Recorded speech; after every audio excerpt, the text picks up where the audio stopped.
Magandang umaga po sa inyo, ma'am and classmate. Ako nga pala si John Paul Salabsab, by presented by Monsieur Lazar and Movie Reaction. First is Monsieur Lazar official poster, and first about the movie. Monsieur Lazar is a 2011 Canadian French language drama film directed by Philippe Palardi and starring Mohan Sid, Sophie, and Daniel based on Lucille Lazar. One character play and Evelyn de la Channeler. It's tell the story of Algerian in Montreal who step in to teach at elementary school after the former full-time teacher commits suicide.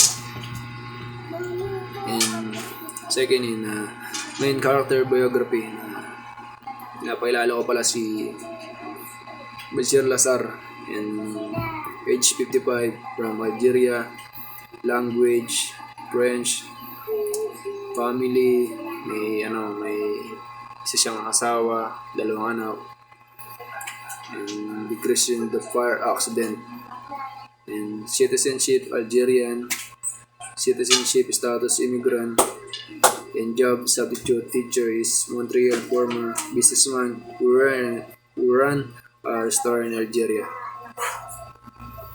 And main character na sila, first is Alice, whose mother traveled for business like geography into here and four places. And si Alice ay nagsulat ng isang naktang aralin tungkol sa pagkamatay ng kanilang guro na inilalahad matinding katungkulan at kawalan ng katiyakan na nararamdaman ng bawat mag-aaral. And next naman si Simon is a photographer, and he had caused the late teacher trouble after si Martin had he comforted report it. And si Simon naman, inahihimok ni Bajir ang mga mag-aaral na magbukas tungkol sa kamatayan. Partikular na Simon na sinisisi ang kanyang sarili na sasanin ng pagkamatay ng guro. Ito na pala yung mga napakilala ko pala yung cast ng movie na sila Bajir Lazar, Alice, Simon, Claire, Janitor, Gaston, Mr. Dumas, Audrey, Abdel Malek, Marie Frederick, Boris, Victor, Commissioner, Gilbert Danis, Marie Predic, Father, Alice Mother, Prosecutor, Psychologist, and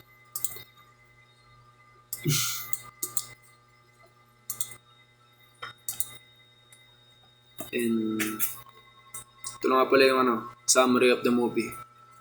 Bajir Lazar, a former Algerian proclaiming to have taught in his home country, will offer his service to replace elementary school teacher who hung himself in Montreal. He is desperate to fill a position that the YM principal Emilian Court take him his word and gives him the job. Of the apparent cultural difference in the challenge of the adjusting to the country of the school system, he get to know in his student. Yung sabi nga doon, pag-ayos sa mga hadlang ng sistema ng paaralan, nakikita niya ang kanyang mga mag-aaral.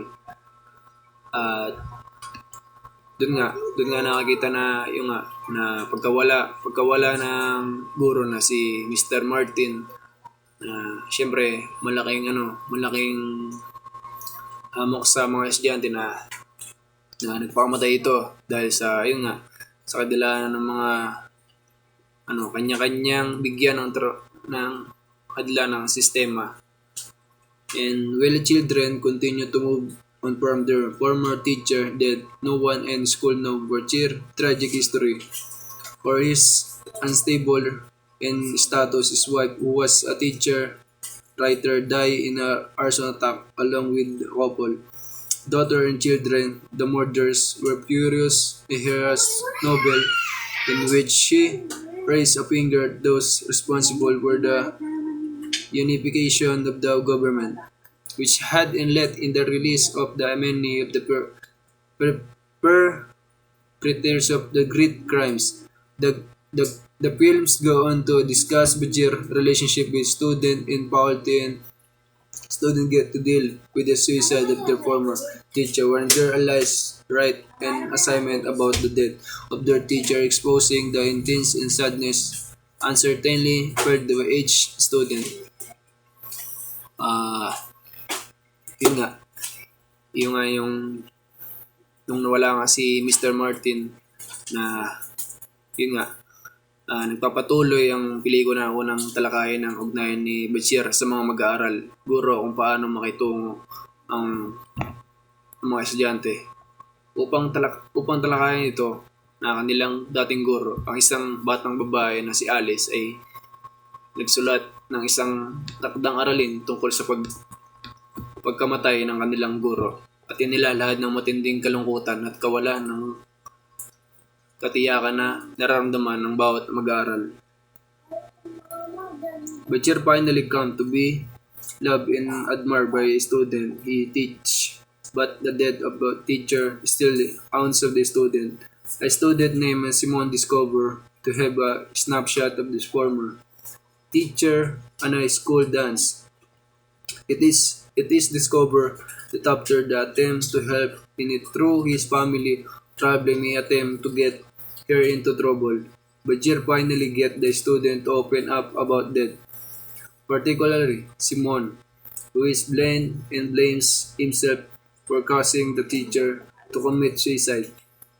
Eventually, parents discovered that Bashir had no teaching qualification. He had previously run a restaurant. He is far from the school he begged. Ayun nga, parang si Bashir Lazar na isa siya sa gumawa ng isa siyang businessman na sabi nga sa niya biography na isa siya sa substitute teacher na gusto makapagturo at syempre makapagbigay ng magandang halimbawa sa mga estudyante. And next in the school in the community. After the death of Mr. Martin, the school administration wanted to address the shock and grief of the school children. Through the school psychologists, this limit the effect of grief on the student and the expression of their grief. Similarly, the student adult want to make control over the children. This is movie also mispresentation of the action over the truth, where the teacher hung crying Simon over one of the student in discomfort about it. Sabi nga syempre, sabi nga doon na sobrang apektado yung mga estudyante ng dating na si Mr. Martin na ayun nga nagpakamatay. Syempre, malaking dagok din sa mga estudyante kung bakit ganoon yung nangyari. Syempre, magpapahayag ng kalungkutan ng iyon na tila ng mga may sapat na gulang ay nais na kontrolin ng mga bata. Syempre, hindi mo din naman kasi makakontrol yung mga bata. Pati emosyonal nila, hindi mo malalaman kung ano yung iniisip nila. Kasi, bawat tao, iba-iba yung mindset ng isip eh. Iba-iba yung takbo ng natin. Brain, kung ano yung sinasabi ng gusto natin o isip. Siyempre, nakapag-isip sila na kung anong mga bagay na siyempre, papasok din yung mga negative, positive na thoughts. And there was scenes where the teacher was handed the booklet detailing the student right, which is then notable as the school that knowledge different parts of the mind, spirit, and the body. Yung nga, sabi nga, parang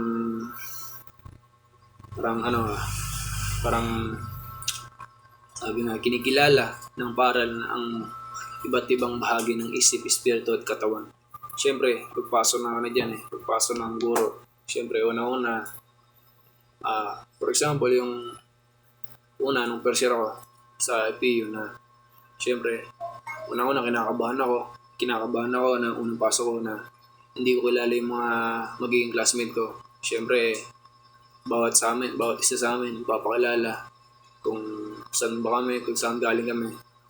Pero kumbaga yun nga, sa una talagang kakabahan ka. Parang ganun lang yung spirit eh. Espiritu na nagmumula sa iyong katawan. And as the story progresses, Simon shows being protective of himself, which can be compared to the pupa and butterfly. Protective from unbecoming, this can be reflected as transformation, admires the distress, as well as opening up to face the truth. Sabi nga, yun nga, pinapakita ni Simon ang pagiging protection ng kanyang sarili na may hintulad sa pupa na isang butterfly. Yun nga, babago ng gitna, pagkakabilisan ng pati na rin ng pagbubukas upang harapin ang katotohanan. Kumbaga, yung mga iniisip niya na, yun nga, siyempre, una-una iniisip niya yung kay Mr. Martin na naging guro niya.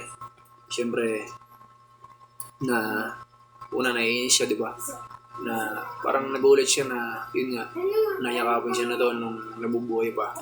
Di ba? Siyempre, tumatak sa isip niya na, siyempre na, sinisisi niya yung sarili niya, paano niya ba malalagpasan itong ano to, yung problema na ito, paano ba siya magiging paano ba siya magiging okay or magiging malaya o dun sa iniisip niya ngayon. And school culture. The share was wanted about lying hand to children for some country. Teachers use certain disciplining approach to involve correcting tough, but some country sees in violence in humane over the years. The approaches in disciplining the student involved give more in discipline protection to student right. On the other hands, it lack consideration of the school through the teacher to the capabilities in correcting and teaching in the student. Yung nga, sabi nga,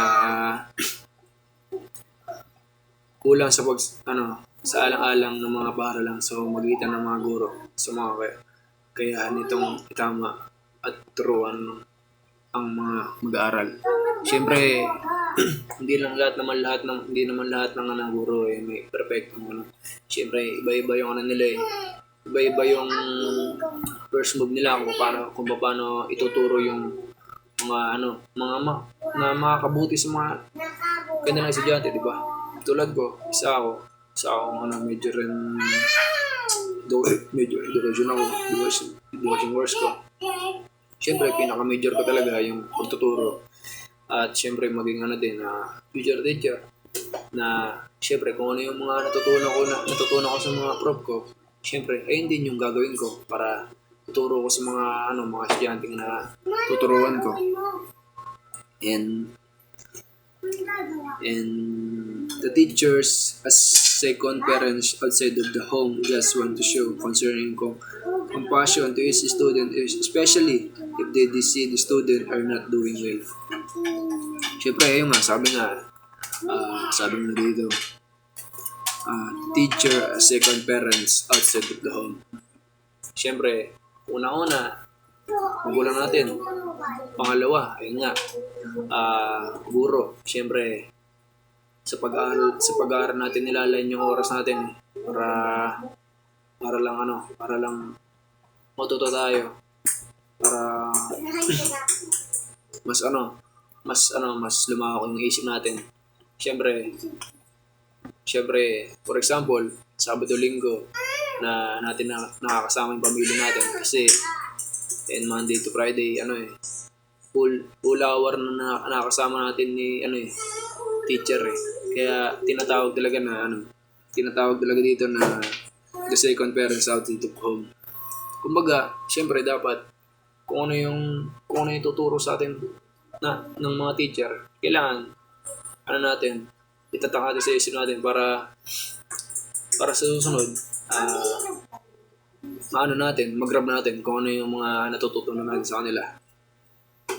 And next is, this was contrary to what Simon felt when Mr. Martin hugged him. Simon admired Mr. Martin only had him when he cried. It's just that he did not like it. He did not want her to act like his mother. It was clearly show that them like in limiting the intimacy boundaries between teacher and student parent. Ayun nga, kailangan malinaw na ipinapakita nito ang mga maninipis na linya sa paglilimita sa matalik na pagkakaibigan ng mga hangganan sa pagitan ng guro at mga mag-aaral magulang. Siyempre, hindi naman natin maiiwasan na maging kaibigan yung guro. Ako nga ako sa EPU, marami akong kaibigan na close friend sa teacher. Siyempre, yung pakikitungo ko sa kanila, siyempre, una, respeto.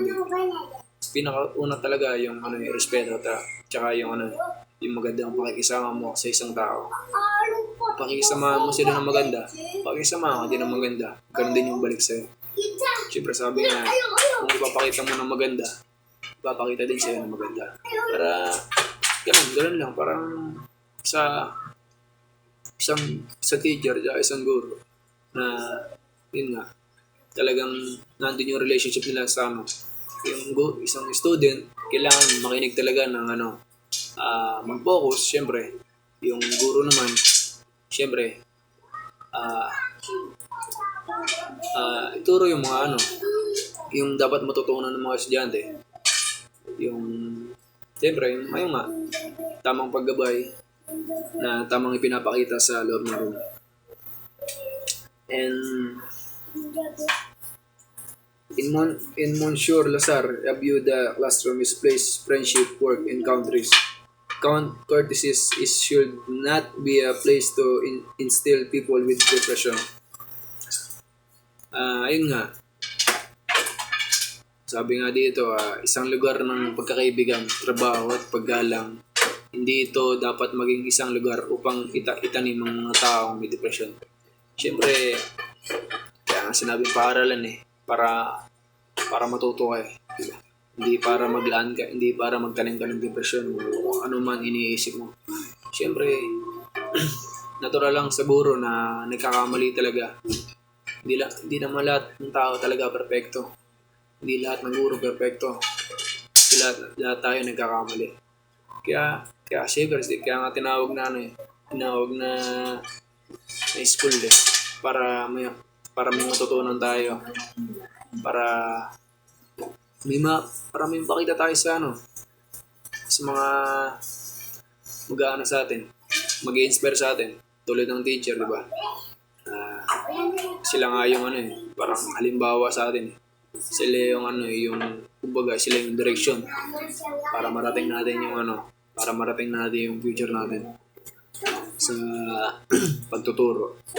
Hindi lang sa pagtuturo, kundi pakikisama sa labas. Ito naman, organizational leader, teacher, administration. And first is, Monsieur Lazar was criticized by the principal to follow the school rules and teachers seemed hardly allowed to be a human. Siyempre, si Lazar na may sinusunod sa patakaran ng school. Siyempre, kumbaga, yung takbo ng isip niya, iba yung pinapakita niya siyempre. May iba siyang rules na yung maganda, kumbaga, maganda na pinapakita sa mga bawat estudyante. Sabi nga dito organizational leader, kailangan talaga mas makinig ka dun sa principal, isa ka lang guro, di ba? Siyempre, si Lazar naman pinapakita niya yung talaga, yung magandang halimbawa para ma-inspire talaga yung mga estudyante na para sa kanya. Siyempre, kaya nga leader na tinawag para sundan, para tutukan ng mga estudyante. And next, the administration those I know to handle the Swiss seaside as they tried to avoid this discussion the children and trying to get the children to forget it. Sabi nga Kung paano hawakan ng pagkamatay dahil sinubukan nilang iwasang talakayin ito sa mga bata. Sinisigap kalimutan ito ng mga bata. Ayun nga, syempre, iba yung iba yung dating ni Monsieur Lazar. Tulad ng mga teacher na nakikinig tayo, di ba? Syempre, iba yung pananaw nila. Kung paano nila may handle yung yung mga student nila sa loob ng room. Syempre, pag sinabi kang leader, kailangan makinig ka lang talaga. Syempre, unang-una, yung mindset mo talagang nasa kanya lang. Tsaka yung pakikinig mo. Para, syempre, sinabi nga na kailangan talaga na kailangan pagtuunan mo ng pansin, di ba? Para matutunan ka. Syempre, kapag nagingay ka, wala ka na matutunan. Anong matututunan mo sa pag-iingay mo sa loob ng room? Di ba? Wala. Kailangan, parang din yan, parang laro lang din yan na hindi kailangan isang leader lang para sundan. Syempre, kung ano yung kung ano yung kung ano yung gusto na tamang direksyon, di ba? Parang ganun din na makikita mo yung leader na hindi ka naman dadalhin sa kapamamakan, dadalhin ka dun sa tama. And the Philippines also seem to have a slight political view to its bit school administration and the education policy at large. With the Monsieur Lazar interaction with administration, the Philippines show how in bureaucratic organization si people as less than individual. Very things to be dealt with.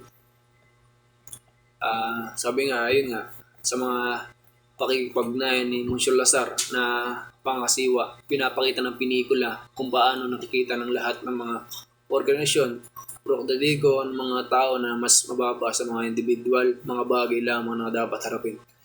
Ayun nga, syempre, nadadala na din natin to yung pagbabasa natin dito, tulad tulad na to na movie na to, na pinikula na ginawa na to, na sobra talaga nakaka-inspire. Syempre kapag estudyante ka, talagang marami kang mas matututunan dito eh. Syempre mas may makukuha kang talaga aral sa kwento or sa istorya nito. In next naman and issue to, sabi ng mga issue ng Martin Lasan Classroom Suicide Incident and Bashir Lazar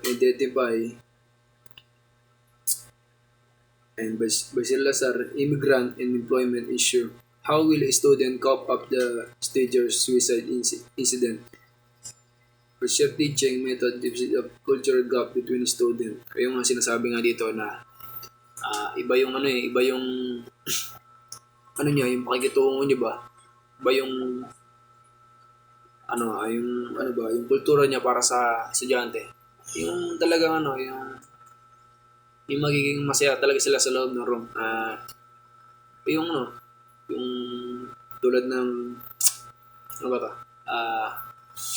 yun nga, pagitan ng mga mag-aaral, syempre yung pagtuturo, syempre kailangan makinig ka, kailangan nakapokus ka lang dun sa kung ano yung nagsasalita. And Simon Guild si Simon na parang may kinakatakutan na kung ano yung iniisip. Siyempre na nung nawala si Mr. Martin, Simon and Alice friendship complete. Yung tunggaling pagkakaibigan nila Simon at Alice na siyempre pareho sila magkaibigan na sila yung nagtutunggali. And next naman, yung solution. The scholar pray the classroom and change the chair, table, and other stuff. Yung lahat ng mga gamit ng sa loob ng room, kailangan palitan na talaga. Papalitan ng bago. Ito nga. We change their table and other tops. The school remove former teacher stuff. Kumbaga, yung ginagawa ni Bashir Lazar na kumbaga, pinapakita niya yung mga tamang lang yung sa loob ng room na hindi mo kailangan manakit ng bata para lang madisiplina. Marami kasing teacher na na syempre yung physical, ayun, yun ang ginagamit niya. Pero tama yun, tama naman yung ginagawa ni Monsieur Lazar na yun nga na pakita yung yung maayos na pagtuturo. Syempre, yung maging lang, enjoy lang sa loob ng room.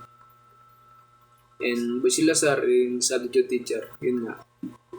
And Monsieur Lazar lied about his identity and made up stories to avoid personal issue. And Monsieur Lazar was fired in the school June in the immigrant status. And the school forbidden people to talk about the suicide incident and continue like nothing happened. And the school heard and psychologists for the psychological therapy of students. And the chair only allowed the student to use French language of their medium. Simon Guild was abolished because it's not that ruling fault why Martin committed suicide. Yung nga, yung nawala yung pagkakasala ni Simon sapagkat hindi niya ito tunay na kasalanan kung bakit nagpakamatay si Miss Martin. Simon and Alice reconciled and their friendship became stronger because of the incident. Yung nga, nagkasundo sila Simon at Alice at lumakas ang kanilang pagkakaibigan dahil sa insidente. Siyempre, hindi naman kailangan isipin yung mga ganun bagay. Kung iisipin mo yun, talagang madadown ka kung darating lahat yung mga negative thoughts na papasok sa isip mo. And the last is how to end the movie. Every ending is a new beginning. In any movie or drama, series ending always matter to viewers because it is one of the remarkable since the viewers will remember all the time. If I were able to change the ending of the movie, I will give it happy ending where teacher will become finally documented citizen. Also, he will continue to teach elementary and will get married to one of this college. Lastly, children will find peace as Martin case will finally close and will be remembered as once the children good advisor. Si Monsieur na bilang isang beses na mahusay na tagapain ng mga bata na yung parang nung pagpasok niya sa yung pinalta pagpalit niya kay Mr. Martin na maganda yung niya, maganda yung talagang niya, yung mindset niya na na mapaayos yung mga bata na tulad ni Simon na nagigilty siya kung bakit siya na sinisis niya yung sarili niya kung bakit namatay yung niya, kung bakit nagpakamatay si Mr. Martin. Siyempre wala naman siyang kasalanan doon. Kumbaga nasa lang talaga, nasa estudyante lang talaga. Pero, syempre, kailangan, guro nga syempre, sila yung mag-guide para kung ano yung tamang tatahakin natin. Yun lang po at maraming salamat and thank you.